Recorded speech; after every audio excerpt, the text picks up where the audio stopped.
Bonjour. Aujourd'hui, nous allons évoquer deux thématiques. Nous parlerons d'abord de la conjoncture globale, après l'apparition d'un grand nombre d'enquêtes en début du mois d'avril, avec des signaux intéressants, notamment du côté de l'Asie. Et puis, on évoquera l'Espagne, puisqu'on a constaté un certain nombre de tensions sur les marchés financiers espagnols, d'interrogations sur l'économie espagnole. Premier point sur les indicateurs de conjoncture. On a tous les mois, en début de mois, la publication d'enquêtes auprès des chefs d'entreprise. La lecture est très simple quand on regarde le graphique ici. Quand l'indicateur est au-dessus de 50, la situation s'améliore.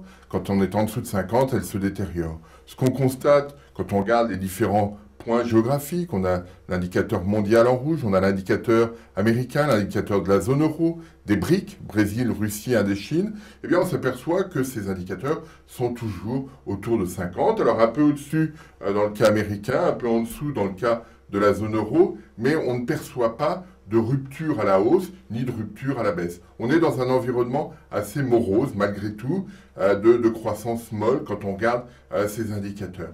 Alors effectivement, l'indicateur américain est un peu au-dessus de l'ensemble. On a une situation aux États-Unis qui est un petit peu plus robuste, mais qui ne traduit pas une rupture à la hausse, on reste sur une dynamique proche de 2%, on n'a pas d'accélération marquée. Et quand on regarde l'indicateur des commandes dans cette enquête aux États-Unis, eh bien on reste sur quelque chose d'assez fragile. De l'autre côté, l'indicateur zone euro est toujours assez médiocre, si je puis dire. On reste sur une zone fragile, traduisant une probable contraction de l'activité. Et si on regardait l'indicateur pour l'ensemble de l'économie pour la zone euro, on aurait à peu près le même profil avec une contraction de l'activité, une inflexion de l'activité au mois de mars. Ce qui va nous intéresser, c'est ce qui se passe du côté des BRIC.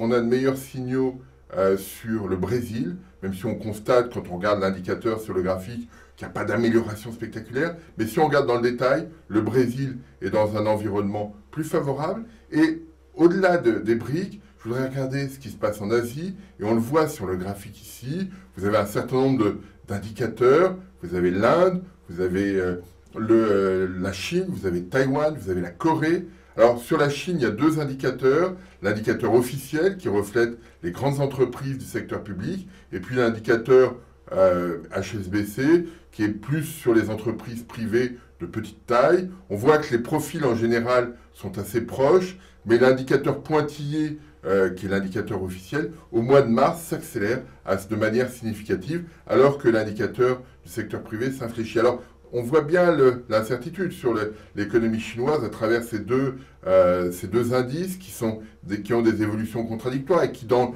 le détail, n'ont pas non plus une grande cohérence juste sur le début de l'année. Mais ce qui va nous intéresser dans cet indicateur, dans ce graphe, c'est ce qui se passe en Corée, ce qui se passe à Taïwan, où après plusieurs mois de contraction de l'activité, on a aujourd'hui des signaux plus favorables. Ça veut dire que l'économie asiatique, qui est très dépendante de ce qui se passe en Chine, va un peu mieux. Ça veut dire que probablement la situation chinoise n'est pas en rupture. Et là, on a un signal intéressant parce que si effectivement l'environnement s'améliore pour la Corée et pour Taïwan, eh bien les échanges au sein de la zone vont s'améliorer.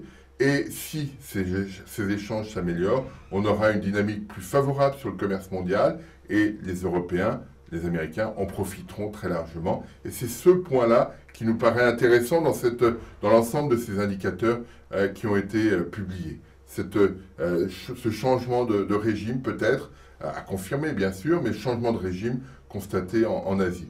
Le dernier point sur la conjoncture, c'est ce qui se passe en France. Là, j'ai mis deux indicateurs.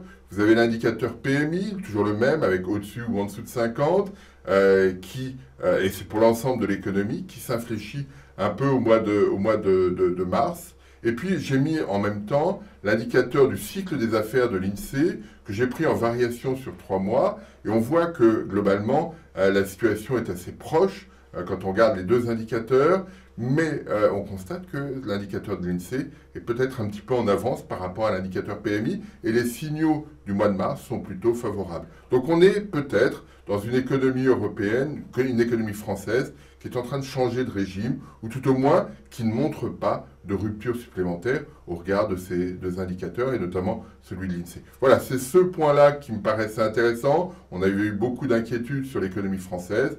Finalement, elle est peut-être en train de retrouver un peu d'allure, un fondement un peu plus robuste, et ça, c'est quelque chose d'intéressant.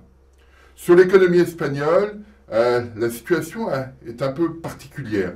On a eu un certain nombre d'alertes sur les marchés, au moment notamment de l'adjudication de bons du Trésor espagnol au début du mois d'avril. On a bien perçu que les analystes sur ces adjudications avaient été un peu déçus par la façon dont ça s'était passé. Les montants qui devaient être adjugés ne l'ont pas été totalement. Alors, qu'est-ce qui fait que cette situation a changé? Alors d'abord, premier point qu'on peut observer, c'est l'inquiétude qu'il y a eu, l'incertitude qu'il y a eu plutôt sur les finances publiques espagnoles. Et ces finances publiques espagnoles qui n'ont pas respecté, si je puis dire, les engagements pris par le gouvernement en 2011. Il y avait un engagement à 6% de déficit. Le déficit a finalement été à 8,5%. Et puis pour cette année, l'engagement du gouvernement était à 4,4% de déficit. Finalement, après négociation, le solde, l'objectif désormais est de 5,3%. Donc on est encore très loin des 3% qui sont a priori l'objectif que doivent respecter les pays européens en 2013. Donc on va avoir une situation un peu particulière. Donc on a eu cet environnement un peu particulier. On a eu l'annonce dans le détail du budget espagnol. Tout ça a créé un peu d'incertitude. La Banque centrale européenne a indiqué au moment de l'adjudication qu'elle ne ferait a priori plus de gestes d'apport de liquidités de grande ampleur. Tous ces facteurs ont fragilisé l'adjudication et on voit bien l'évolution des taux d'intérêt. On a eu un mouvement de rebond. En d'autres termes, cet environnement espagnol un peu plus fragile que ce qui était imaginé, on voit bien que le gouvernement espagnol est en train d'arbitrer en se disant je suis un peu moins rigoureux sur la tenue de mon déficit parce que je ne veux pas peser trop lourdement sur la croissance. C'est cet arbitrage-là qui crée une incertitude un peu plus forte en Europe et qui, après une période où on a eu le sentiment que tout allait un peu mieux, eh bien, crée à nouveau un environnement un peu plus fragile. C'est ce point-là qui est important sur l'économie espagnole, c'est cette perception d'une économie qui a du mal, malgré les réformes qui sont engagées, qui a du mal à tenir ses objectifs de déficit public dans un environnement où la Banque centrale européenne a très clairement indiqué qu'elle ne rajouterait pas davantage de liquidités. Donc ça crée un nouvel équilibre à trouver, et ce nouvel équilibre a commencé à s'opérer au regard de ces taux d'intérêt. Je vous remercie.